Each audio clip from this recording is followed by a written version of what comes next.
because James Harden is on a Clippers team that was really starting to roll. And the reports from Shams Charania right now are that both sides are working on a deal that could send to the Cleveland Cavaliers, who, by the way, play the Clippers in Los Angeles on Wednesday. And the Cavs are seen as the favorites to get James Harden in a deal that would include Darius Garland. The guard would be a part of that deal, and he would be headed to LA. So Harden, he's missed the last 2 games for, quote, personal reasons. The Clippers got off to this horrific start this season, a 6-21 start, but they're 23-26 all of a sudden. They're 9th in the Western Conference. James Harden has been traded 4 times in his career. 3 came after trade requests. By the way, if everyone stinks James Harden, you're probably the one that stinks, because he always wants out. He always wants a different situation, but he goes from Houston to the Brooklyn Nets, the Nets to the Sixers to the Clippers. And here's the thing. I don't think you can win an NBA championship with James Harden on your team as the number 2 best player on that team. Number 3 would be debatable. I would go as far as to saying I don't think that would contend for a trophy. Maybe a Western Conference Finals or an Eastern Conference Finals trophy, but an NBA championship with James Harden as your primary scorer, those days never existed, really. I mean, if Chris Paul's hamstring doesn't get pulled in that series against the Warriors, maybe it's a possibility. But look, he's still someone that can help teams out there. He's averaging 25.4 points per game. That's his highest in a season since that Houston year in 2020 and 2021 when he had the bubble season. He played 44 games this year. He's averaging 35.4 minutes. So he's still playing. He's still hooping. He's still scoring. But the difference this time around is James Harden, he can veto any trade because he's only under contract for this season. The second year of a 2-year, $81.5 million deal they agreed to in the offseason is a player option. So it's not fully guaranteed. So that's really interesting. This is the big first shocker of the NBA trade deadline. And if James Harden gets moved, what does that mean for the Clippers? How would that leave Kawhi Leonard, who has been snubbed? He should have been an all-star over LeBron James. Let's call that what it is. And also, they both collectively have got the Clippers back into the playoff picture. And it's really interesting to hear some of the reporting on this. Ramona Shelburne and Shams Charania have been reporting about how the Clippers have handled this and how the scene has looked at the Intuit Dome for the Clippers. And on Monday night said Harden was nowhere to be found, missing a second consecutive game for what the team called personal reasons. That he had perhaps played his last game for the Clippers, though, was not a secret on the floor. Players from both teams, the Clippers and the Philadelphia 76ers, whispered about the situation before the game and even chatted before tip about the concept of him ending up in Cleveland. With a handful of Clippers players wearing Harden's signature shoes, which is normal, LA fell down 16-2, looking flat out of the gate. So it was a second night of a back-to-back, but it looks like James Harden could be gone. It felt like this team was almost sending a message in that performance. So is this related to the Kawhi controversy? Is this related to him wanting to go to the Eastern Conference? It's a lot of questions need to be asked here and answered here. And the bottom line is that core that head into the season, a lot of people with Collins and Kawhi and Harden, a lot of people had the Clippers as a sneaky contender in the Western Conference, but it looks like they're in the process of going in a different direction. I see people in the comments talking smack about the Clippers, saying they're not really LA. Okay, come on now. Noel, what do you make of this James Harden Clippers? Yeah, I'm actually going to take the other angle on this. I'm not too mad at him for wanting out. I think if you look all around at this Clippers situation, at his future, he's 37 years old. He probably has one more decent payday in him. And I think he knows the Clippers aren't really true contenders. The best version of Kawhi Leonard that we've been seeing this year probably isn't going to stay healthy going into the postseason. It's taken a historic turnaround for them to even be in the play-in playoff picture. And the reports are that he asked the Clippers for an $80 million extension, 2 years, $40 million each season. They weren't going to bite on that. And also, I think if a Cavs trade has to go through, then he would have to take a 15% trade kicker. So he'd be taking less money to go to another team. And that's where the no trade clause comes in. He's going to want to go to a spot that he prefers. So, yeah, and you bring up the Kawhi thing. There might be reports coming into him that Kawhi might get suspended after this All-Star break. They probably wouldn't do it before the All-Star weekend because it's being hosted at the Intuit Dome in Los Angeles. So that would be really bad press for the team, bad for the stadium.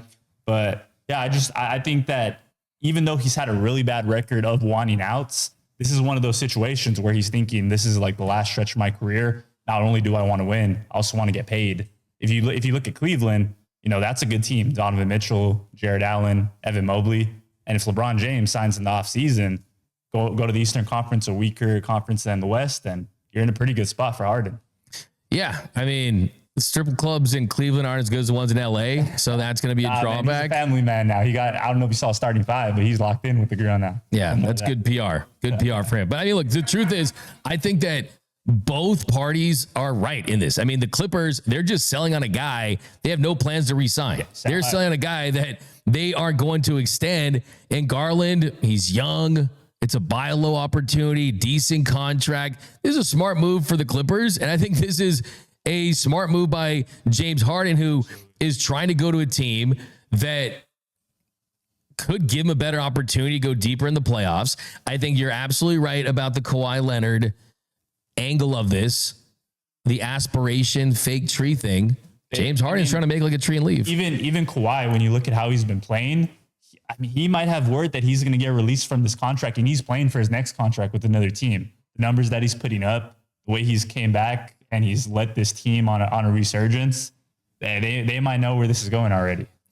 Exactly. And the Clippers, the thing about this is the thing about this is this. Like, the Clippers are 15-5 in the last 20 games, and they have pieces. They have chemistry there. But I think if you're the Clippers, they need picks. And there's going to be teams that are dumb enough to give up picks for James Harden at this stage of their careers. And I'm not mad at it. Like you said, I mean, you look at that Cleveland team.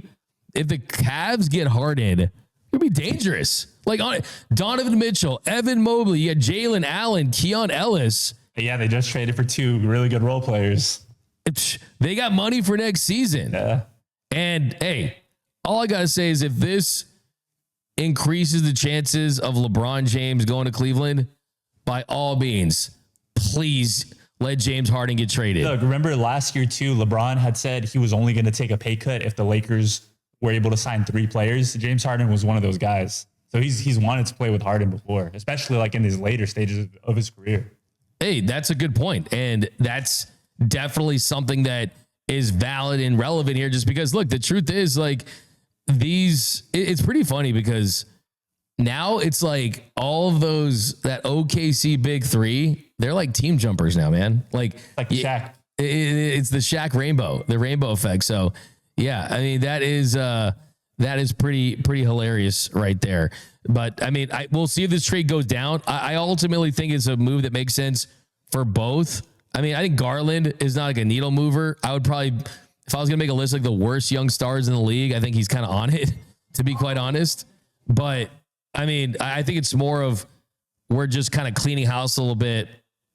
He's just, James Harden, his time has came and passed. Like, it's almost, James Harden doesn't make sense for a contender to me, though. I don't understand this move from Cleveland's side. Like, to me, James Harden makes sense for a team that knows they're probably not going to win a championship, but they just kind of want to be fun and sell some tickets, sell some jerseys. Like, I just can't envision. This is the thing, too. I mean, I guess with the Cavs, you got Donovan Mitchell, and he doesn't have to be that guy. Evan Mobley's that guy. But then we've seen James Harden. It's like, what does James Harden do if the ball's not in his hands 24/7? Like, how can he be a contributor? That's a good point. And then if you pair him with LeBron in his farewell season, like, LeBron's playing off ball this season with Luka, but that's because it's Luka. Like, to play off ball of Donovan Mitchell and James Harden, the Cavs could also look into moving off of Allen's contract this offseason, kind of round out the team a little bit more. But I agree with you. The off ball situation would be kind of funny. Yeah, I mean that's the Cleveland's really interesting. I wouldn't want Cleveland to. It surprises me a little bit that this is kind of what they think is their power move, but I think that if I'm Cleveland, getting LeBron James back for a farewell tour, I think it's almost the next best thing that's as viable as winning a championship. Exactly. And if this helps facilitate that for them, I think they want to feel like, okay, we're tying a bow on the LeBron James experience in Cleveland. And if all he needs to do is finish his career there. If he finishes his career there, you don't worry. You don't think about Dan Gilbert and the Comic Sans and what happened the first time he went to Miami. You don't think of anything other than, hey, this is my third stint here. This is home to me. This is where I am the king. Like, just doing this show for months now, I didn't realize just how many Lakers fans did not like LeBron. And there's a lot of trolls out there. But I mean, there's so many. I think there's a couple factions of the LeBron situation. There's a couple factions of the LeBron situation. And then there's the LeBron fans that followed him from Cleveland to Miami, back to Cleveland to LA, that are the LeBron day ones that are going nowhere, that will always hail to the king. And then there's the Lakers fans that appreciate the truth about LeBron and that he picked the Lakers because they were in LA, because he wanted to be in Space Jam 2. He wanted to raise his family here, and he made this franchise relevant, got them another title, and they appreciate that. And then there's just the Laker fans that just don't like LeBron because they don't like LeBron, and they don't think he's going to help them win another championship, and they're ready to see him go, and they're ready to get a fresh start. So I think from that standpoint, it could be time to go a different direction. And here's the thing, too. Like, there's been a lot of reporting about LeBron's future with the Lakers, and it does feel like this is the last year. Like, at this point, I'd be shocked if LeBron is back with the Lakers. I'd be shocked. Like, they're not going to trade him, but it would be an absolute shocker to see him back in LA at this point, just because he's either going to retire or he's going to retire on a different team. Jeff Fisher, he reported, quote, "Definitely the Lakers are ready to move on from LeBron James. And I think LeBron James is ready to move on from the Lakers as well." That's kind of the foregone sentiment in Los Angeles right now about what's to come this summer. So the writing is on the wall. That's legitimate reporting from a legitimate NBA reporter. John Ireland has been saying this for months. I talked to him a couple different times, and they're saying that this could not only just be LeBron's last season with Lakers, but LeBron's last season total. But the question is, I mean, if this is LeBron's last season, does he see this move as some way to get, like, do you think there's any way he could get to Cleveland this year? No, I don't think it makes sense for Cleveland to do that. The whole gist of this is to make it into his farewell tour, into one last ride with the team. And I don't think he's going to sign some major one-year deal, take up a lot of cap space. We've seen this in the past. The Knicks could have just waited and signed Carmelo instead. They traded away all those assets. Even Anthony Davis back in the day with the Lakers, he wanted to come to LA, but the Lakers wanted to get the deal done when they did. So they went ahead and traded away assets. For LeBron James, who's going on 42 years old, I don't think you go and you trade anyone for him. And his salary is so big right now, you're going to have to trade multiple pieces. It's not going to just be Jared Allen straight up for LeBron. So I think you wait it out, and the ties are going to be there. You're going to have your chance to sit down with him and pitch the farewell tour, maybe with James Harden on the team. It feels like LeBron would be really disappointed about his farewell tour. Like, it's almost like Elvis going to Las Vegas. Like, and it was like Elvis, he was the biggest king of rock and roll. And like, he was just like this big superstar. Yeah. And then he goes to Vegas, and it's like attendance wasn't what he thought it was going to be. And like, there were some moments. You're saying he would be disappointed if he stayed with the Lakers, or just in general? I think with Cleveland, it would be the best case scenario. Yeah. With the Lakers, he'd 100% be disappointed. But you're saying the Elvis comparison is him in LA if he did a farewell. I would say it's him in LA, yeah, for sure. I think that there'd be some good feelings towards LeBron if he went back to Cleveland, because it'd be a good story. Yeah. And it's just the fact that, like, dude, he's been here forever. Yeah. Like, dude, exactly. 23 years is so many years. Exactly. It's like man, like it's like he had the transition dunk where his head at the rim yesterday. The Lakers lost. Yeah. That's the thing about like the Lakers are the wrong franchise for LeBron to want to go through a farewell tour. They're the one I'd argue say that them and the Celtics are the only franchises, and maybe the Warriors too at this point because they have Steph. Yeah. Those are the three franchises that like this is unacceptable for their fans. Like the Knicks might be kind of fun. It's like, oh, cool. Like truth is like we're the Knicks. We haven't won anything since the 70s. Yeah, we'll take right. Like take we'll take them in like, we'll get Twilight year LeBron, but like the Lakers fans are not going to, first of all, they have Luka Doncic now. Exactly. Right. And he's an MVP caliber player. So that makes it really awkward. And I mean, what is it? Are we supposed to go watch these video montages and have them look up at the screen and show all these highlights of him against their team? Yeah. And then Luka drops 45 and he's the story of the night. Like it doesn't make any sense to me.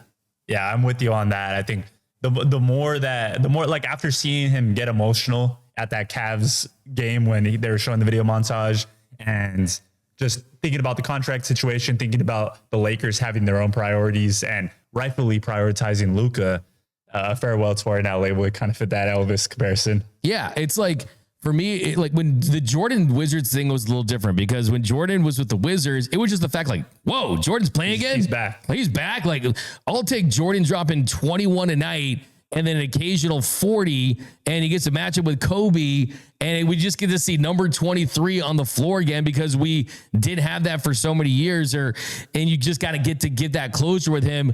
For LeBron, it's like, dude, like he's just been pedal to the metal, all gas, no brakes for 22, 23 season. It's just like, man, it's almost like with Jordan, it was like, hey man, like it's like your favorite artist, like dropping albums, like well after their prime. Like, hey dude, like I'm still going to listen. Exactly. You know what I'm saying? But LeBron, it's like, dude, like you dropping an album like every single year, dude. Like, good point. And a mixtape on top of that, and then LeBron did, by the way, invent the deluxe album, right? He did, right? With 2 Chainz. So we're gonna drop the album, and we're gonna drop the deluxe album. They're like, here go 2 more, here go 2 more, and that's how LeBron's career is going. All right, we think it's over. Here go 1 more. Here you go 1 more, right? That's facts. Like LeBron's gonna be like, like literally LeBron's gonna basically be playing with like Zuri James in some league somewhere. Like it's getting kind of wild.